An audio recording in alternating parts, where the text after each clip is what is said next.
Hey guys, how's it going? I'm Duke of Italy, favorite lo-fi music YouTuber, and welcome to the second classic album review. Very, very exciting. I think second of three. I think we're only doing three this year, and I think it's probably how it's going to be because of Nothing But Black Metal November, concluding in December at this rate. Maybe next year I'll hopefully finish it earlier, but things happen with me. Fortunately, I have been listening to a lot more music, a lot more quickly. For example, as the day of recording this, I've listened to, I want to say 3 albums, which was a little low for what I even wanted to. So I normally struggle to do that, but I'm kind of trying to get back into that zone. It's a little tough. Poor intro aside, we have another classic album today, and this one I specifically picked out for my grandmother, Grandma Parker, Grandma Jackie. I hope you're doing well. Hope you're actually watching this because I've been covering a lot of metal content, and I just covered a heavy metal content, which is a lot more tame than the black metal stuff I've been covering. And I don't really cater to anyone in particular on the channel. I don't cave for a lot of things, or I take requests, and I like making people happy. That's a thing I genuinely like doing, but I'm going to try and make it a goal from this point on to, other than probably November and January, to at least have like one pleasant thing I talk about in a month, which we'll see how that works. I'll have to plan that out specifically. Maybe I'll just like cross my fingers that like something will come out relatively pleasant sounding. But today we have something pretty pleasant sounding, pretty groovy, pretty fun, and even a little ambitious for the time. This is the 1957 album, The Hawk Flies High, by Coleman Hawkins. Now, this was made in a pretty interesting time for jazz, as it was about to take a huge, huge turn into the hard bop territory, where bebop was going crazy. We had a lot more experimental stuff coming out right now, and you get little tiny bits of that in here. Probably not that much, not as much as stuff like Miles Davis was about to do, not as much stuff as Coltrane was doing right now. But this album is mostly swing, but it's still a really engaging listen. Now, I want to say, before I say anything else, I am extremely uneducated in jazz. I'm mostly covering this from my own perspective. My music theory knowledge is not that strong. I have little inklings of music theory knowledge, as I did take a lot of classes in high school and stuff. So I mean, it goes a little far. Like, I will mention a couple things, but I won't get down to like, oh, this part's modal, even though, I don't know, maybe it is. I've researched modal jazz, and it's hard for me to understand. But while I was considering covering like something big band, I was looking through swing albums, and I found this one, and this one looked really appealing to me. First of all, because Coleman Hawkins, at recording this album, was 53 years old. Pretty old to have one of your best albums, which a lot of people consider this to be one of his best albums. And after listening to this, I find it hard to disagree, because you got a lot of really, really strong material here. In terms of flaws, very minimal. And in terms of a 53-year-old band leader playing saxophone, you can tell that he likes to give his other members a lot of place to play. He has a lot of open space where other people can have solos. And especially where you get the piano solos and the drum solos even, that it adds even more diversity to an already pretty interesting album. And for a swing album, it's even got a bit of emotional diversity. There are a couple tracks on here that are a bit more moody and a bit slower. But even though he gives his other members plenty of space to play, like for example, you hear the bass really high up in the mix, the drums are at a pretty perfect mixing too, so you really have every instrument at a really perfect level to support each other, and that really makes it a really strong ensemble. It's not as big a sound or as massively like orchestrated as like a big band piece, but every member, you can tell that they're really doing something. Sometimes the trombone, you can't really distinguish it from other instruments, but it does always play a really effective role. But let's just get into the track list, and I'll tell you kind of how the album weaves in and out, and how it moves. It starts off with the track Chant. This is a good mid-tempo type of groove that starts off the track, and this goes until Coleman actually goes into this big solo that goes all over the scale until it seamlessly transitions into a trumpet solo. Now, trumpet solos for me, I'm always a bit skeptical because I've never found them as appealing, but on this album, whoever's on trumpet does a really solid job of keeping up with the sax. He maintains really interesting speed too. His tone is awesome. Now, I myself am not super into piano solos in jazz music. In fact, I've struggled to find them in too many instances that I really liked. Like, there was a jazz album released this year that I might mention. A lot of people said they liked, but the piano parts really weren't doing it for me. But on here, I thought it was very effective because once it reaches the piano solo, it starts morphing the song entirely because the piano was forming a lot of the background, but now it's the forefront instrument, which I love when they do that with the drums or the bass or the piano, as it is right here, because now as it's the main instrument, it has the ability to completely shift the whole thing. It switches all the other instruments into the rhythm rather than the lead. Now, I don't like when a band leader is really a pianist because then they'll kind of take hold the whole time. They'll have so many more solos, and it's just kind of distracting from the rest of the whole piece. It's like, wow, you're really dissonant. Like, interesting. Like, I much prefer like the horns to be dissonant, where you get this really loud cacophonous sound. But here, you get this really rather pleasant piano solo that's totally taking it into a different direction entirely. It's like it flips it 90 degrees for the last minute of the song. Not to mention the dynamics in terms of volume are great here too. It goes between soft and loud pretty frequently.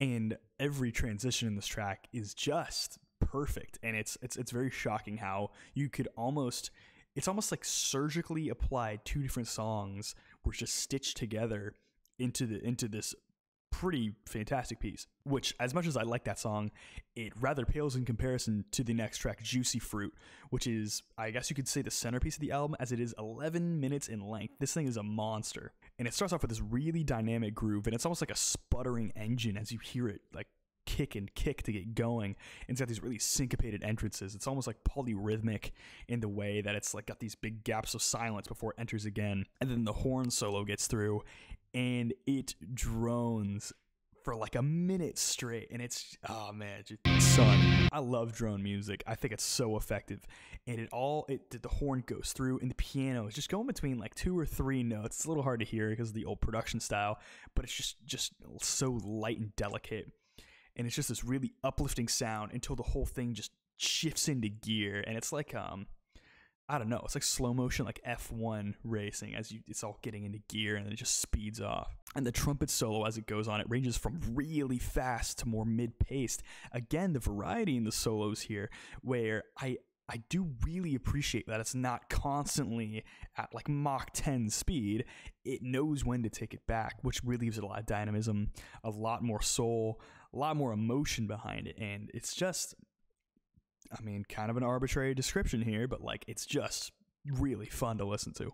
And of course, it switches to the saxophone solo seamlessly yet again. You almost will miss it if you listen not close enough. And the saxophone solo, of course, Coleman will dominate the track for like 2 or 3 minutes, but his solo is literally perfect, so you have nothing to complain about. And then, of course, the piano solo switches it up again. So it's almost like you have 3 or 4 sections on this track. You got the intro, the sort of sputtering drone, the main groove, and then the sort of like inversion with the piano. And as it's going along, the bass switches its own groove to just grab onto the piano melody, and it just churns together for a really, really interesting sound. And for this last groove that ends the track for about like 2 minutes or so, honestly, it was so interesting and so new. Juicy Fruit could have been 16 minutes, and I would have gotten almost as effective a job done here. I feel like it could have been more. Honestly, I want to see a 40-minute long Juicy Fruit and see where it goes from there. Like if you got that drone for another, I don't know, 3-4 minutes, who knows? Who knows what could happen there? The next track is Think Deep. Now this is a shorter track with a much, much different structure. Now this track is mainly led by the saxophone, and it has sort of this call that is responded to by the trumpet and the trombone, but the sax will like alter in its lines. So it's like the hook is done by the trumpet and the trombone. Like that's the rhythmic hook that repeats, and the sax will have sort of like its own hook until it breaks off into something different, which already is a super interesting structure already. I love the 2-note hooks. For me, are just awesome. And that's not even to mention the phenomenal and wacky intro that starts this thing off. Like, describing the track how I did for this one isn't really doing it any justice, because like it's utter whiplash the way the intro, it goes through this crazy route, and then you're just laid into this groove. And the breathing room is even more exaggerated here for the solos, and it gives it so much more impact. And this is a super uneducated comparison, but I can kind of compare it to Coltrane and My Favorite Things, where he's given all that space to work, and while the solo starts off more melodic, it ends up just going insane if we can barely even recognize it. Next, you have the track Laura. And this one is a straight up ballad, and it has a gorgeous sound. And this is what I was talking about earlier with the dynamism of the emotions of the record. This one really takes it back. And this one's mostly Coleman with the sax solo, but it feels so light and delicate. Like, this one really has like a real lot of atmosphere to it. And it's one of like the rare jazz tracks where it's like you don't feel like you're in a club or somewhere dark, but this one's actually very like a bit foggy and like you're in somewhere really high class. Now, the track itself is rather simple in terms of understanding where it goes, but I will say like the conclusion for about like 30 seconds, it ends with these really gorgeous chords kind of built upon from the piano that just ends it in a perfect way. And it's almost like it summarizes the whole feeling of the track towards the end. And this is a complete 180 from Laura. This is a much slower track, but it's also maintains the groovy nature of the opening of the album. And as far as the song starts and how it gets going, there isn't that much for me to say until the trumpet solos that, again, you feel this massive shift in the song. And it's so bizarre how it works, because the song is mostly just this groove, and you feel like you can just chill to it until the trumpet has such a frantic and like schizophrenic nature to it that it like almost feels like no wave. It absolutely like chokes out the song in the one of the most bizarre emotional turns I've felt in music. I don't know if you guys would agree with me here, but in terms of energy, the effect is indisputable. It cranks it to such a insane degree. And also there's a drum solo that comes out of nowhere. And the drums, I'm pretty sure, are played with like brushes, but they have a lot of impact when it's the only thing in the mix, and you feel it like switch in all these very odd ways. And it's funny seeing this lead melody contrast so harshly with these really intense and frantic solos, particularly from the trumpet, like I mentioned earlier, which super strong effect. Really unique song here. And the album closes with the 9-minute track Sancticity, sort of trying to capture what Juicy Fruit was doing before, but it's actually quite different. In terms of a centerpiece for a side of the album, it couldn't be much different.